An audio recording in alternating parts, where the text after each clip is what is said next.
하나님 말씀 봉독합니다. 그때에 22절 그때에 아비멜렉과 그 군대 장관 비골이 아브라함에게 말하여 이르되 네가 무슨 일을 하든지 하나님이 너와 함께 계시도다. 그런즉 너는 나와 내 아들과 내 손자에게 거짓되이 행하지 아니하기를 이제 여기서 하나님을 가리켜 내게 맹세하라. 내가 너에게 후대한 대로 너도 나와 네가 머무는 이 땅에 행할 것이니라. 아브라함이 이르되 내가 맹세하리라 하고 아비멜렉의 종들이 아브라함의 우물을 빼앗은 일에 관하여 아브라함이 아비멜렉을 책망하며 아비멜렉이 이르되 누가 그리하였는지 내가 알지 못하노라. 너도 내게 알리지 아니하였고 나도 듣지 못하였더니 오늘에야 들었노라. 아브라함이 양과 소를 가져다가 아비멜렉에게 주고 두 사람이 서로 언약을 세우니라. 아브라함이 7 암양 새끼를 따로 놓으니 아비멜렉이 아브라함에게 이르되 이 7 암양 새끼를 따로 놓으면 어찌미냐. 아브라함이 이르되 너는 내 손에서 이 암양 새끼 7을 받아 내가 이 우물 판 증거를 삼으라 하고 두 사람이 거기서 서로 맹세하였으므로 그것을 브엘세바라 이름하였더라. 그들이 브엘세바에서 언약을 세우매 아비멜렉과 그 군대 장관 비골은 떠나 블레셋 사람의 땅으로 돌아갔고 33절 34절 우리 같이 읽겠습니다. 시작. 아브라함은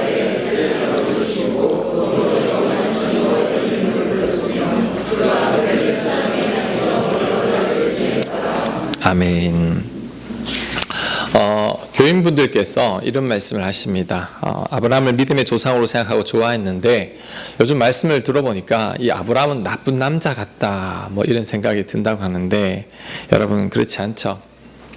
제가 여러분에게 말씀드리고 싶은 것은 아브라함이 원래부터 믿음이 좋은 사람이 아니고 그가 특별한 사람이 아니었다는 거죠. 우리랑 똑같습니다. 똑같은 사람을 하나님이 택하셔서 그를 믿음의 사람으로 만드셨고 위대한 믿음의 조상으로 세우셨다는 거죠. 하나님의 은혜라는 겁니다. 저와 여러분이 구원받게 된 게 하나님의 은혜죠. 예수님 은혜로 구원받게 되었죠. 아브라함이 믿음의 조상 된 것도 하나님의 은혜라는 거죠. 제가 그것을 말씀드리는 겁니다.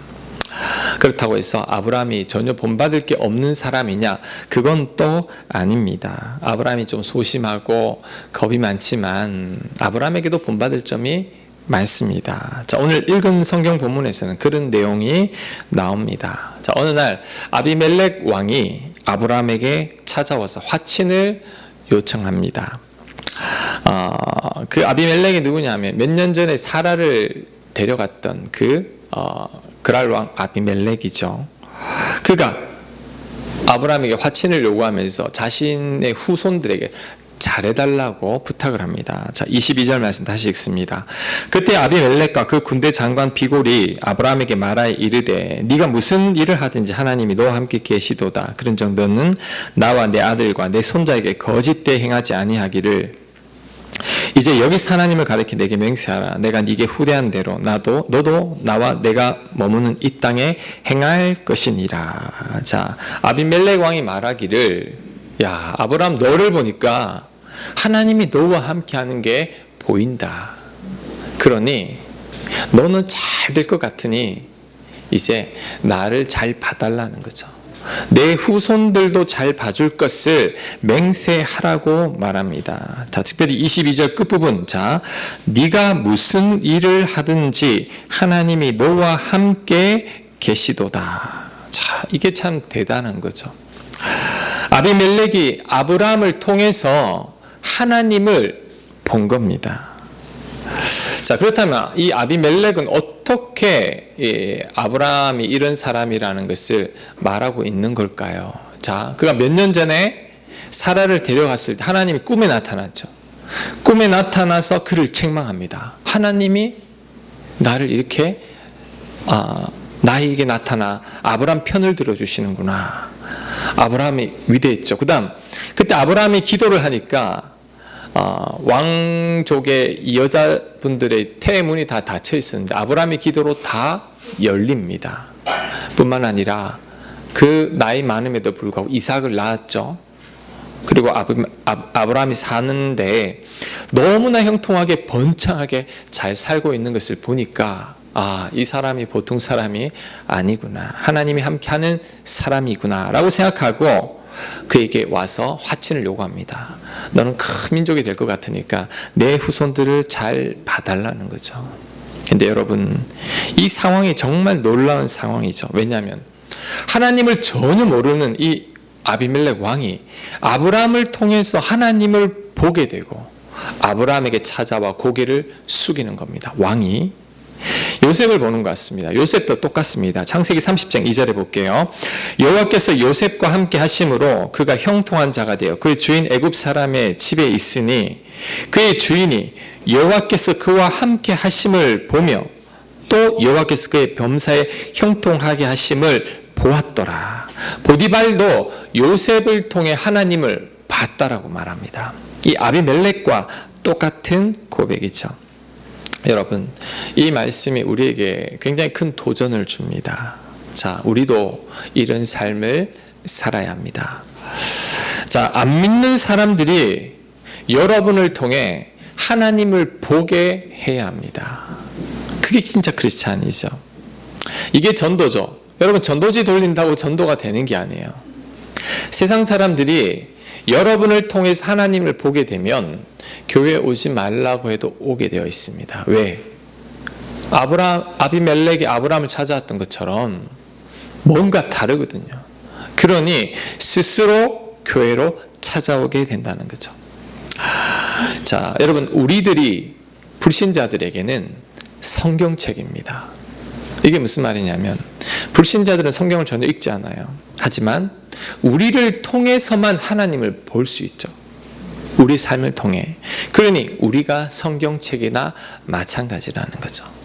예수님이 이렇게 말하면 너희가 세상의 빛이다.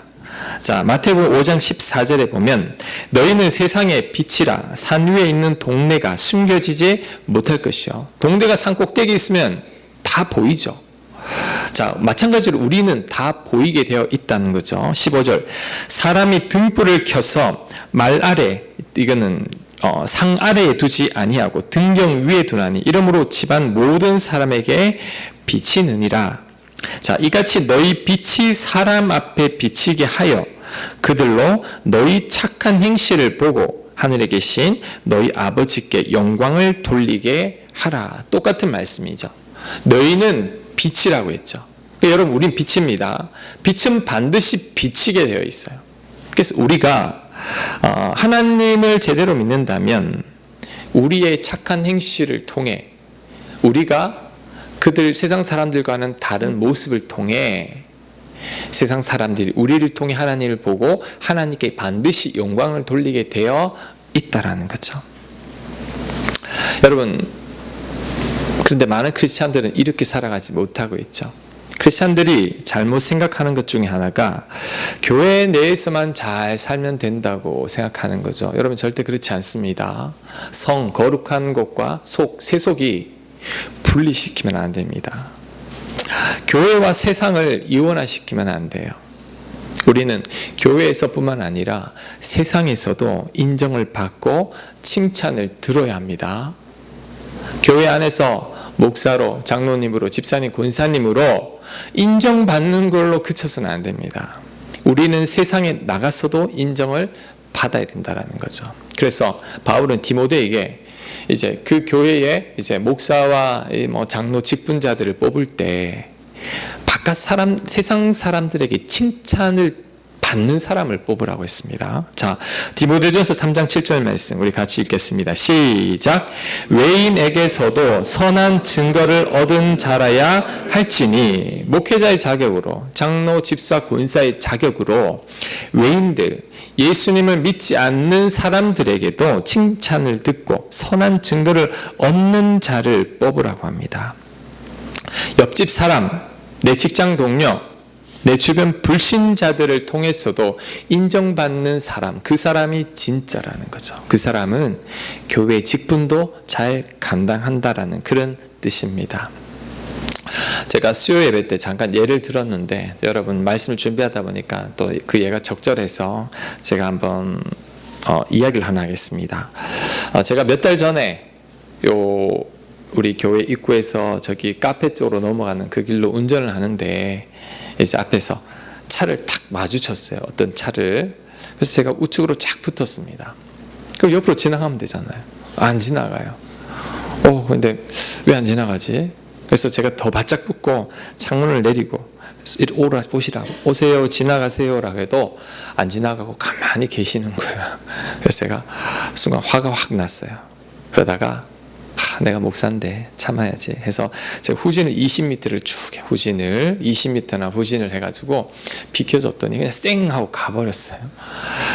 그리고 난 또한 얼마 지나가지고 우리 이 수석동 마을 주민들하고 같이 식사를 하게 됐는데, 평소에 인사하던 우리 그 동네 주민 아주머니인데 저한테 오시더니 인사를 하는 거예요. 목사님, 네, 그럼 저도 인사를 했더니 최근에 운전면허를 땄는데 초보래요. 근데 얼마 전에 저를 이렇게 마주쳤대요. 제가 우측에 붙고 왼쪽으로 갈았는데 도저히 갈 수가 없다는, 자신이 없더라는 거죠. 그래서 어쩔 줄 몰라고 하고 있는데 제가 후진을 쫙 해서 비켜주더라는 거죠. 저는 그분을 못 봤어요. 썬팅이 돼 있어서. 근데 그분은 저를 본 거죠. 그러면서 고맙습니다 라고 말을 하는 거예요. 제가 이렇게 숨을 쉬었는데, 왜냐하면 제가 만약에 이제 그분한테 아니 운전을 왜 이렇게 하냐고 하고 소리치거나 창문 열고 인상을 썼다면 저는 이 동네에서 목회는 끝입니다. 이 강변동 순교회 목사가 성질이 안 좋아가지고 뭐 어떠저떠 그러면 이 동네 사람들이 저를 뭐라고 하겠습니까? 제가 아찔했죠. 그때 진짜 잘했구나 이런 생각을 했습니다. 여러분, 제가 드리고 싶은 말은 교회 안에서만 잘해서는 안 된다는 거죠. 우리는 세상 사람들에게 선한 증거를 얻어야 합니다. 왜냐하면 불신자들은 우리를 통해서 하나님을 보고 있기 때문이죠. 그러니 여러분, 말 한마디도 조심해야 됩니다. 정말 조심합니다. 저는 불신자들 만날 때 정말 조심합니다. 운전할 때도 조심해야 됩니다. 내 운전이 난폭하다면 십자가 물고기 다 떼야 돼요. 세상 사람들이 나로 인해 실족하기 때문이라는 거죠. 내 이웃에게, 내 직장 동료들에게 내가 인정을 받아야 합니다. 그게 진짜 크리스찬이죠. 내가 만나는 모든 사람을 소중히 여긴다라는 마음으로 살아가야 합니다. 그럴 때 아비멜렉이 여러분에게 찾아옵니다. 여러분에게 고개를 숙이게 된다는 거죠. 교회에서 잘해야 되지만 세상에서 더 잘해야 됩니다. 하나님 믿는 사람은 다르구나라는 말을 들어야 되는 거죠. 그래서 신앙생활 제대로 하는 건 정말 힘든 거예요. 믿음 생활 제대로 하는 건 정말 힘듭니다. 하지만 우리가 정말 참 크리스찬으로 살아갈 때 세상 사람들은 우리를 통해 하나님을 보고 우리를 통해 그들이 하나님께 영광 돌립니다. 야, 하나님 정말 대단하신 분이구나, 있는 것 같구나 라는 말을 하게 되어 있다는 거죠. 그래서 여러분, 이제는 여러분 삶을 통해 여러분 주변 사람들에게 하나님을 보여주시길 바랍니다. 자, 아비멜렉 왕의 요청에 아브라함은 이제 그렇게 하겠다고 후손들에게 잘해주겠다고 맹세한 후에 아비멜렉 왕에게 왕을 책망합니다. 자, 24절 말씀. 아브라함이 이르되 내가 맹세하리라 하고 아비멜렉의 종들이 아브라함의 우물을 빼앗은 일에 관하여 아브라함이 아비멜렉을 책망하며, 이 아비멜렉 종이 아브라함의 우물을 빼앗았구나라는 것을 알 수 있죠. 26절. 아비멜렉이 이르되 누가 그리하였는지 내가 알지 못하노라.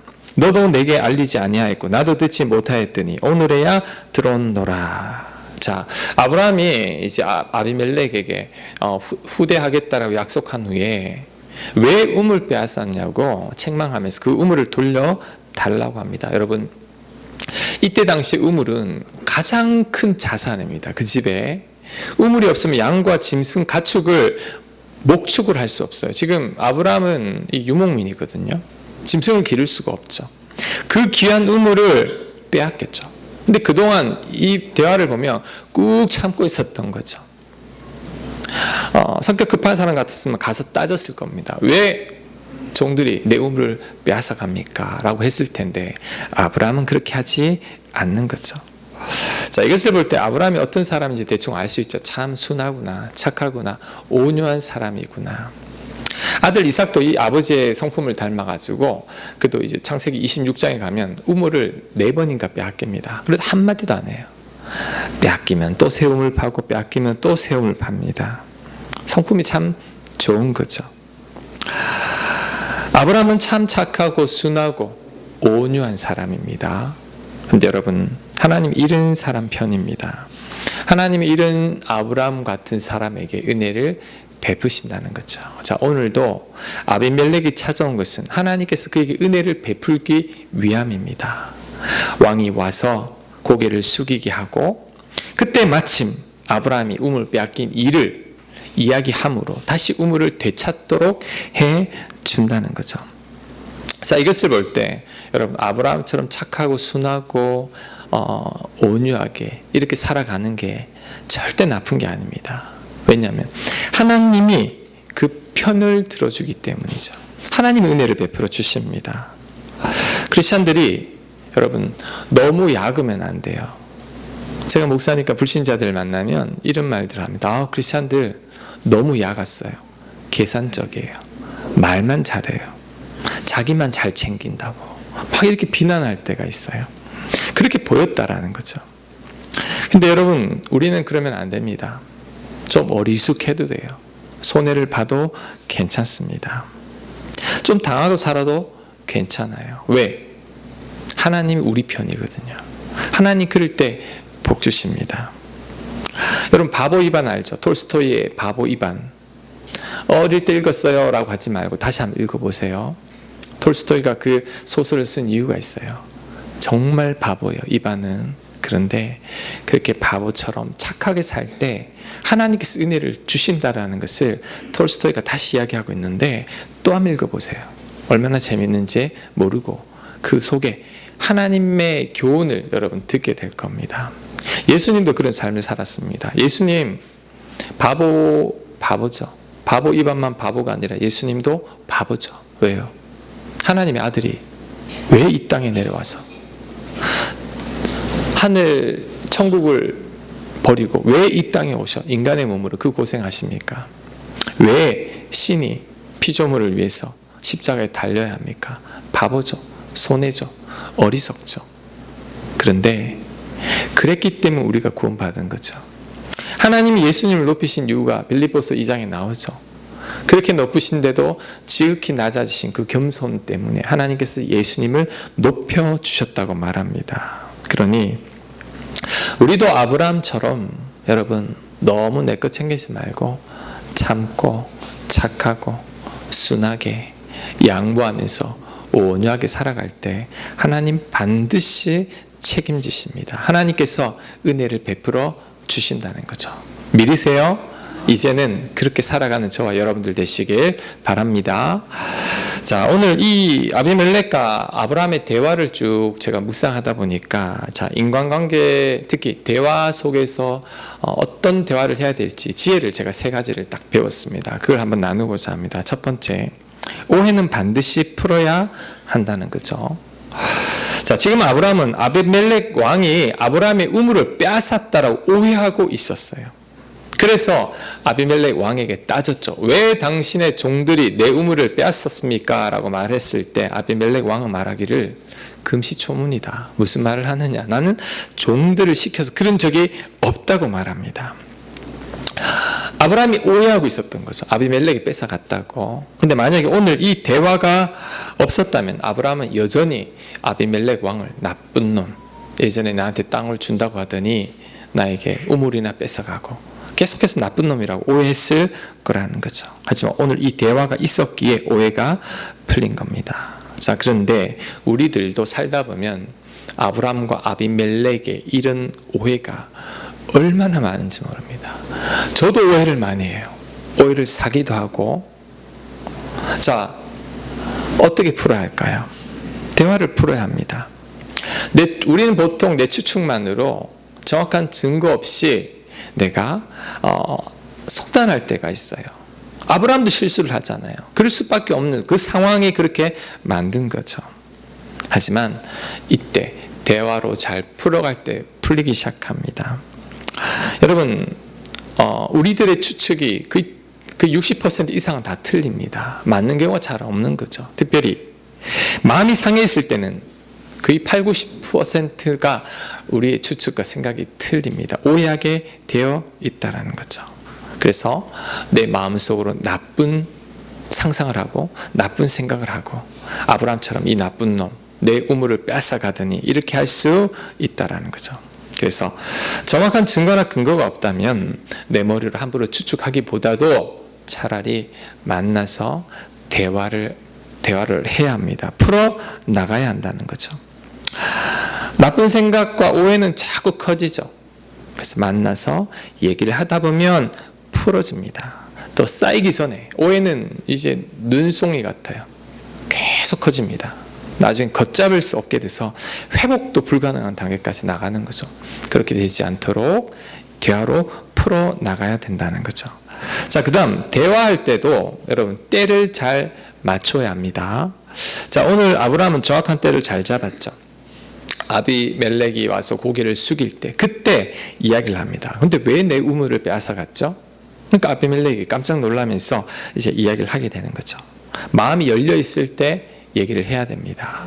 자, 잠언 25장 11절 말씀 우리 같이 한번 읽겠습니다. 시작.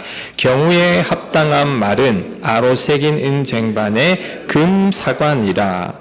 경우에 합당할 때 말을 하라는 거죠. 상대의 분위기를 잘 파악해서 말해야 합니다. 그래야 대화가 통하기 시작합니다. 상대의 기분은 전혀 고려하지 않고 내 말만 한다면 이 대화가 제대로 되지 않는 거죠. 제가 지난번에 얘기를 했었죠. 여자들은 마음이 풀리지 않으면 절대 이해하지 못한다고. 근데 남자들은 풀릴 때까지 기다리지 못하고 설득하려고 하죠. 대화가 됩니까? 안 되죠. 경우에 합당한 때를 놓친 겁니다. 여자분들도 남자를 이해시키고 잘 해명하고 설득해야 되는데 지금 내 기분만, 내 감정만 막 쏟아내는 거죠. 이것도 경우에 합당한 게 아니죠. 완전히 다르니까 서로가 대화가 안 통하는 거죠. 그래서 여러분 때만 잘 맞춰도 경우에 합당하게만 말을 해도 대화가 풀립니다. 그 다음에 세 번째, 말은 항상 잘못 전달됩니다. 여러분 구두 계약은 소용이 없다라는 거죠. 자, 오늘 아브라함이 아비멜렉에게 우물을 달라고 요구할 때 아비멜렉이 그래 주겠다, 내가 잘못 빼앗았다면 주겠다라고 했을 때 이제 아브라함이 7마리 양을 주면서 이제 증거를 받아냅니다. 자, 30절 말씀 볼게요. 30절. 아브라함이 이르되 너는 내 손에서 이 암양 새끼 7을 받아 내가 이 우물 판 증거를 삼으라 하고 두 사람이 거기서 서로 맹세하였으므로 그곳을 벨세바라 이름하였더라. 자, 지명까지 붙입니다. 그들이 벨세바에서 언약을 세우며 아비멜렉과 그 군대 장관 비골은 떠나 블레셋 사람의 땅으로 돌아갔고. 자, 왜 이렇게 할까요? 왜 이렇게 하냐면 과거에 구두 계약을 벌써 한 적이 있어요. 근데 그게 지켜지지가 않는 거죠. 확실하게 양을 주면서 아비멜렉 왕이 준 땅임에도 불구하고 또 양을 주면서 그 값을 치렀다고 하고 그 문서로 남겨 놓는 거죠. 자, 창세기 20장 14절 볼게요. 이게 구두 계약입니다. 아비멜렉이 사라를 돌려줄 때 이렇게 했습니다. 양과 소와 종들을 이끌어 아브라함에게 주고 그의 아내 사라도 그에게 돌려보냈고 아브라함에게 이르되 내 땅이 네 앞에 있으니 네가 보기에 좋은 대로 거주하라. 이게 내 땅, 네가 원하는 땅에 살아라라고 이야기한 거죠. 이게 계약이었던 거죠. 근데 아브라함은 그 말을 듣고 그 땅에 살고 우물까지 팠는데 아비멜렉 왕의 종들이 그걸 어떻게 합니까? 그냥 우물을 빼앗아 버린 거죠. 할 말이 없는 거죠. 그러니까 아브라함이 이제 정확하게 이야기합니다. 계약해라. 내가 이 땅을 산 걸로 양을 줄 테니까 이 땅이 내 것이라는 계약을 하라는 거죠. 그래서 정확한 답을 받아내고 있다는 거죠. 여러분, 구두 계약은 별로 효과가 없는 것 같아요. 제가 이곳에 이제 전세로 들어올 때 구두 계약도 많이 했거든요. 하나도 안 지켜져요. 기억이 안 난다는 거죠. 구두 계약, 나는 기억을 하는데 할 말이 없는 거죠. 그리고 사람들은 자기 듣고 싶은 이야기만 들어요. 그러니까 사람들이 어떤 다툼을 자주 일으키냐면 상대가 이 말을 했다고 하는데 상대는 그 말을 한 적이 없다고 해요. 둘 다 맞습니다. 왜? 사람들은 자기에게 유리하게만 듣거든요. 그러니까 이 진실은 말로 하면 반드시 오해가 되고 제대로 전달되지 않는다는 거죠. 그래서 확실히 해야 한다는 겁니다. 여러분 이 세 가지를 꼭 기억하십시오. 오해는 반드시 쌓입니다. 대화로 풀어야 되고, 그 다음 때를 잘 맞춰야 되고, 그 다음 여러분이 들은 말 그게 무조건 맞다고 생각하지 마세요. 듣고 싶은 말만 듣기 때문에 그것이 진실이 아닐 가능성이 큽니다. 그래서 갈등이 생긴다는 거죠. 이 세 가지를 잘 유의할 때 우리가 인간관계 속에서 일어나는 여러 가지 갈등이나 또 대화 속에서도 여러분 큰 유익이 될 겁니다. 자, 그리고 마지막으로 33절 말씀만 읽겠는데 저는 이 말씀에서 은혜를 받고 또 이 말씀에서 또 제목을 땄습니다. 우리 33절 말씀 우리 같이 한번 읽겠습니다. 시작. 블레세바에 에셀나무를 심고 거기서 영원하신 하나님 여호와의 이름을 불렀으며, 여호와의 이름을 불렀다라는 말은 이게 예배를 드렸다라는 그런 말씀입니다.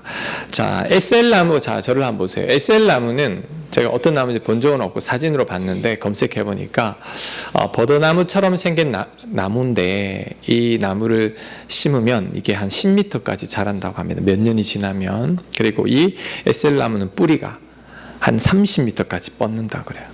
많이 뻗은 에셀나무는 뿌리가 100m까지 뻗는다고 해요.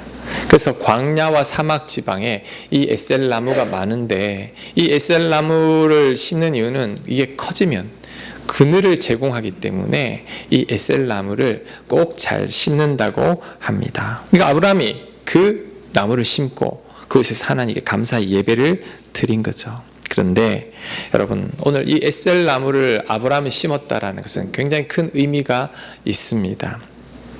왜냐하면 지금까지 아브라함은 땅이 없었습니다. 정착할 땅이 없었습니다. 아브라함은 수십 년 동안 유목민이었어요. 이동하는 사람이었다는 거죠. 하나님께서 그에게 땅을 준다라고 약속했는데, 아들을 준다라고 약속했는데 거의 40년이 지나서 아들을 주셨고 그 다음에 땅을 주신 거죠. 그러니까 지금 에셀나무를 심었다라는 말은 이제 아브라함이 비로소 그곳에 정착하게 되면서 그곳에 머물게 되었다라는 겁니다. 아브라함이 이제 첫 집을 장만한 거죠. 지금까지 월세 전세 살다가 이제 자기 집을 소유하게 된 거죠. 이제 이사 가지 않아도 됩니다. 떠돌이 생활하지 않아도 됩니다. 몇 년 뒤에도 이곳에 살면서 에셀나무 그늘 아래에서 쉴 거라는 마음으로 그가 에셀나무를 심었는데 한편으로는 그게 감사하잖아요. 계속 떠돌다가 이제 정식으로 아비멜렉을 통해서 계약을 하고 땅을 받았고 주변 사람들도 인정해 준 그 땅에서 사니까 너무 감사하니까 에셀나무를 심고 그 하나님께 감사의 예배를 드리는 겁니다. 하나님의 약속이 이제 거의 이루어지고 있죠. 아들도 얻었고 땅도 얻었고 번창하고 있으니 거의 다 이루어진 것 같습니다. 그러니 그게 너무 감사해서 이 에셀나무를 심고 예배를 드린 거죠. 에셀나무 이 부분을 묵상하는데 부럽기도 했습니다. 와, 우리 교회도 빨리 에셀나무를 심었으면 좋겠다라는 마음이 생겼는데 언젠가는 그날이 오겠죠. 자, 그리고 여러분 아브라함에게 이 에셀나무의 의미가 저와 여러분에게도 의미가 있다라고 생각합니다.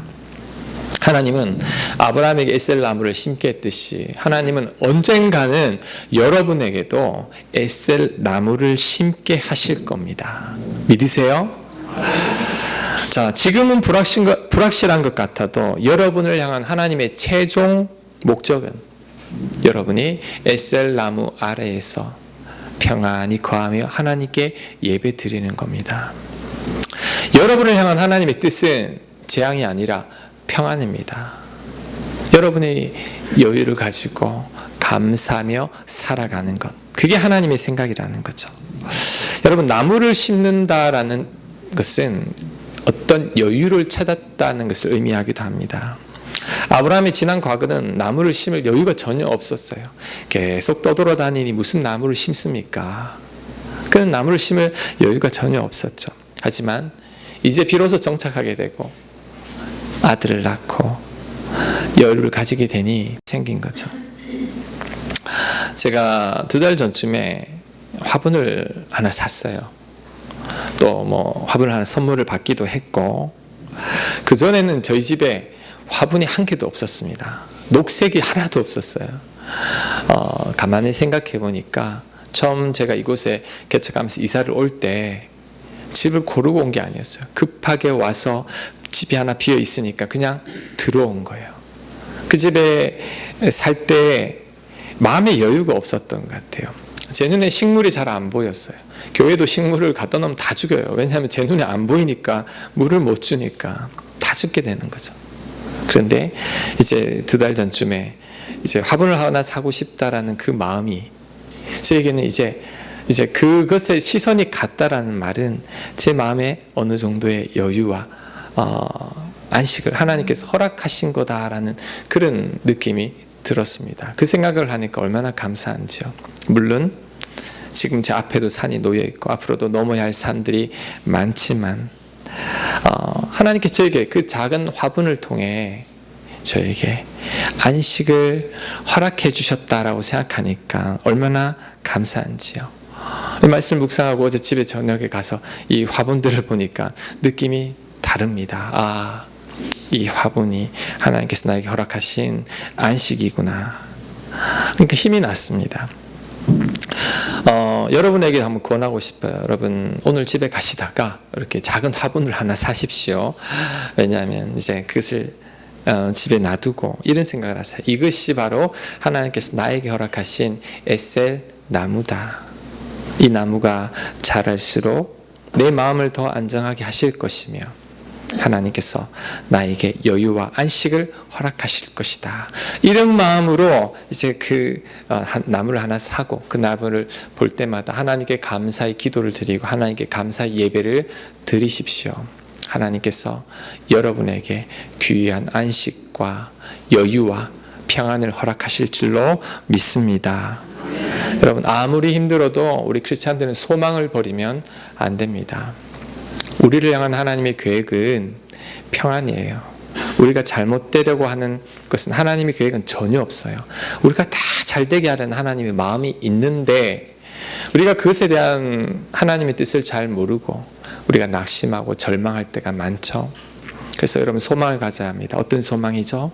에셀 나무 아래에서 평안이 거하며 그 나무 그늘에서 쉬게 하실 것이다 라는 그 소망을 품는 거죠. 그리고 그 여러분의 소망에 하나님께서 반드시 응답하실 줄로 믿습니다. 그날이 반드시 올 거예요. 하나님께서 아브라함을 지난 세월 참 힘들게 인생을 이끌어 오셨지만 하나님의 최종 목적은 에셀 나무 아래에서 이제 평안이 거하게 하는 거죠. 하나님께서 이 평안하게 거하게 하면서 이제 다음 주에 큰 시련이 시작되는데 그것을 통해 더 견고하게 아브라함을 믿음의 뿌리를 내리려고 합니다. 그러니 하나님께서 아브라함을 이끌어 오셨듯이 지금 여러분도 이끌어 오고 계세요. 그러니까 우리는 그것을 믿고 우리로 하여금 에셀 나무 아래에서 평안하게 정착하게 하실 그 하나님을 기대하며 살아가는 거죠. 그게 바로 믿음입니다. 여러분을 위해 에셀 나무를 심게 하신 하나님의 은혜를 믿으시기 바랍니다. 그래서 제 설교 제목이 에셀 나무 아래의 은혜입니다. 여러분 그 은혜를 사모하실 때 하나님께서 그 은혜를 여러분에게 허락하실 줄로 믿습니다. 아멘. 말씀을 준비하는데 우리 그 꽃들도라는 그 찬양이 생각이 났습니다. 이렇게 기도하는 가운데 우연히 이 찬양이 들리는데 가사 중에 이런 게 있어요. 생명샘 이곳에 생명샘 솟아나 눈물 꼴짝 지나갈 때에 머자나 열매 맺히고 웃음소리 넘쳐나리라. 여러분 지금 여러분 인생에 눈물 꼴짝에 지나가는 것 같아도 머자나 열매가 맺히고 웃음소리 넘쳐나도록 하나님께서 인도하실 겁니다. 아브라함 인도하셨듯이 그렇게 하실 거예요. 그리고 그날에 하늘이 열리고 모든 이가 보게 되리라. 마침내 꽃들이 피고 영광의 주가 오시리라. 그 하나님을 볼 날이 또 우리에게 온다라는 거죠. 우리는 그 소망 품고 살아가야 합니다. 오늘 말씀 생각하며 이 찬양 부르며 에셀 나무 아래에서 여유와 안식을 허락하실 그 하나님을 찬양하고 노래하는 기도하는 저와 여러분들 되시길 바랍니다. 우리 같이 찬양합니다.